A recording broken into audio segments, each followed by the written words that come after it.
लोकांचं सुद्धा कळत नाही आणि म्हणून बऱ्याच वेळेला की राजकारणामध्ये कपट नीतीला काही काही वेळेला विजय प्राप्त होतो, तसे ते कपट नीतीने मिळवलेला तो विजय आहे. म्हणजे ज्याच्या नावाची घोषणा सुद्धा काही दिवसामध्ये होते त्याने त्या प्रचाराच्या भानगडीत तो पडलाच नाही, कामं करायची गरज नाही. पण त्याने नाडी ओळखली की मग काय करायचं, चला पैसा फेकतो तमाशा देखो, आणि पैशाचा वापर एवढा केला की दोन सहोदर मला एका ज्येष्ठ पोलीस अधिकाऱ्यांनी पण सांगितलं होतं की जवळजवळ 7 लाख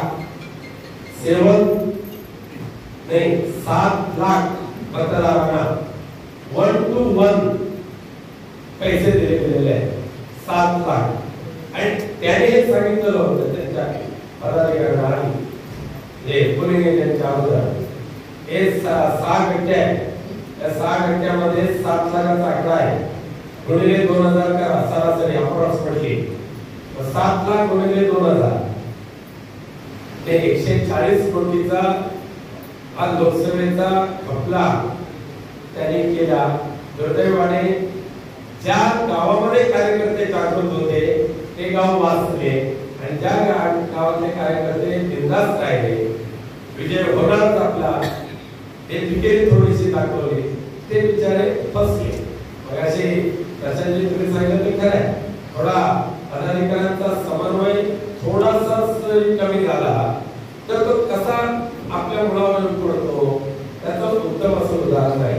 काही जणांमध्ये असं काही ठिकाणी त्याच्या पैसे रोखायचा प्रयत्न झाला, वेंगुर्ल्याला झाला, पुण्याला झाला, राजापूरला झाला, पण हा प्रकार जर संपूर्ण लोकसभा मतदारसंघात झाला असता तर कदाचित ते पैसे वाटप थांबले पण गेले असते आणि त्याच्यावर प्रतिबंध पण आला असता. पण लोकांनी आपल्याला पण मिळवलं, पैसे घेतले आम्ही बिनधास्त घेतले पण मग तुम्हाला देणार, असे जवळजवळ 80% तर लोक सांगतच होते काय काय वेळेला. आपण विश्वास ठेवला, पण नंतर त्याने हे कळलं की पैसे घेताना माझा मोबाईल नंबर पुढे लिहून घेतलेला आहे, काही ठिकाणी माझी सही पण घेतलेली आहे, काही ठिकाणी फोटो सुद्धा काढलेले आहे. मग उद्या पैसे घेतले आणि मी जर सिद्ध नाही झालं पैसे मतदान केल्याचं तरी माझं पत्र बाहेर काढतील, देवाला नमस्कार नाही केला तर चालेल, राक्षसाला पहिला आधी भागवूया असं गणित करून त्यांनी ते हैवाजाला मतदान करून टाकलं.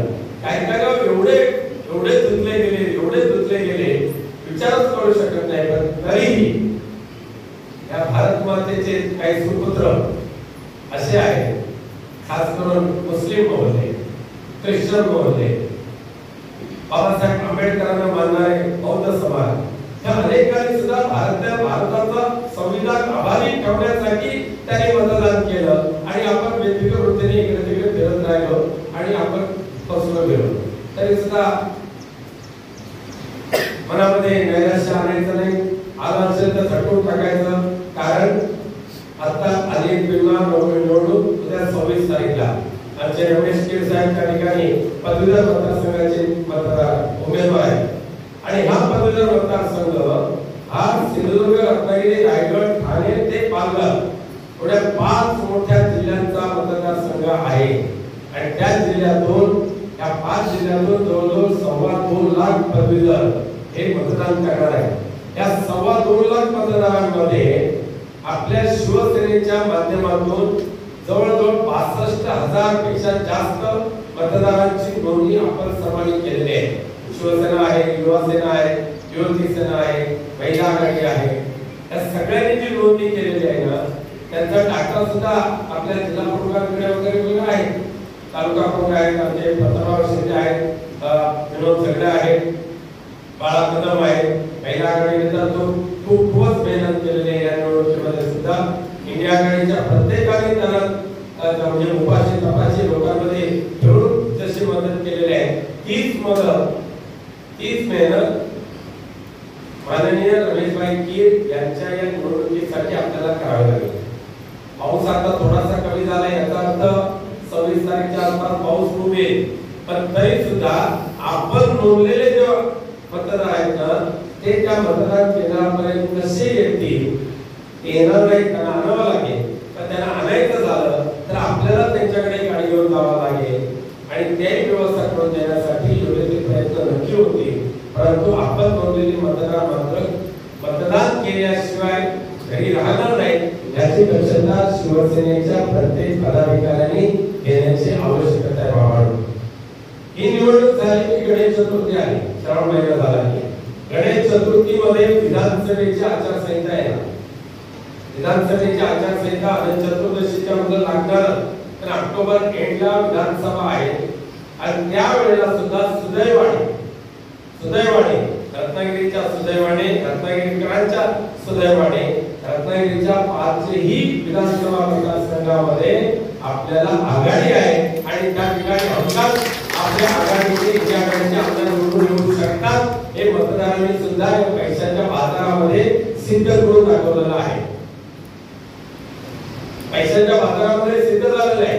अगदी राजापूर ते गुहागर ते खेड दापोली मंडणगड या सगळे मतदारसंघामध्ये आपण आघाडी मिळवलेली आहे आणि ही आघाडी कायम ठेवण्यासाठी इंडिया आघाडीची एकजूट मात्र कायम ठेवण्याची आवश्यकता आहे. कोणती विधानसभा कोणत्या पक्षाला जाईल याच्या वाटाघाटी तिन्ही पक्षांचे पक्ष नेतृत्व करतील, परंतु जो ज्या मतदारसंघामध्ये ज्या पक्षाचा इंडिया आघाडीचा उमेदवार असेल त्याला निवडून आणावंच लागेल. एवढी मेहनत तुम्ही करायचे, मी सुद्धा करणारच आहे. आणि म्हणून बाबांनो, ही विधानसभा समजा ताबडतोब डिसेंबर मध्ये जिल्हा परिषदेच्या निवडणुका जाहीर होणार. जिल्हा परिषद पंचायत समित्या डिसेंबर, कदाचित त्याच्याबरोबर त्या डिसेंबर मध्ये नगरपालिका नगरपंचायतीच्या ह्या सुद्धा निवडणुका येतील. अगदी जानेवारी पर्यंत ह्या सगळ्या कार्यकर्त्यांच्या ज्या निवडणुका आहेत ना, त्या सगळ्या निवडणुका जानेवारी फेब्रुवारीपर्यंत 100% होणार आहे. आणि म्हणून मी जर असं मनात म्हटलं मी आता खासदार आहे, मी आता कशाला 5 वर्षाच्या नंतर बघूया, तसं नाही मला करता येणार. ज्या कार्यकर्त्यांच्या मेहनतीवर 4 लाखापेक्षा जास्त मतं एकही नवीन पैसा मताला न देता मिळवलेले आहे आणि समोरच्या उमेदवाराने 140 कोटीपेक्षा जास्त रुपये खर्च करून 4.5 लाख मतं मिळवली. ठीक आहे, 50,000 इकडे तिकडे झालं, 50,000 भरून काढू शकतो की नाही पुढच्या वेळेला.